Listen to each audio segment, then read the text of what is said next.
Non bormi deydi? Non bitta qoluvdi. Qaymoq bilan sut ham olib oling. Ha, bo'ldi-da, xo'p. Assalomu alaykum. Keling aka.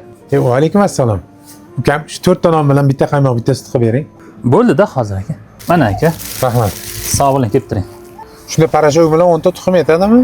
1 kletka oling. Xo'p, bo'ldi. Aytgancha parashokni avtomatidan oling, ruchnoydan olib o'tirmang yana. Xo'p. Assalomu alaykum. Ishlayapsizlarmi, Xorbeylar? Va alaykum assalom. Keling. Avtomat kir mashinaga parashok bilan bitta kalitga tuxum bering. Avtomat. Bo'ldi. Aka kelib turing. Rahmat. Salomat bo'ling. Men qara, uyga nima olay? Kartoshka piyoz kam qoluvdi, sariyog' tugagan. Sariyog' ham olib oling. Harma Mirjalol. Keling aka.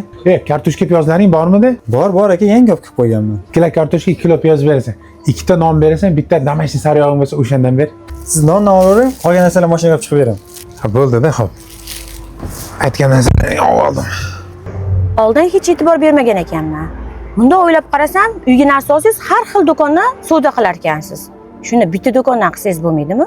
Shuncha paytdan beri yashab, endi e'tibor qilyapsanmi? Bunaqa qilishimiz sababi dadam yoshligimda aytgan gaplari bor. Ha deb bitta do'konga kirib savdo qilavermagan bolam. Har xil do'konlarga kirgan, ularda ham tirikchiligi yursin degandi. O'shanga o'rganib qolganman, har xil joydan savdo qilaman. Ha, ularda ham rizqi menga qo'shilgandi. Ha, to'g'ri. Ha, ketdikmi? Eshitmay esimizdan chiqmadimi?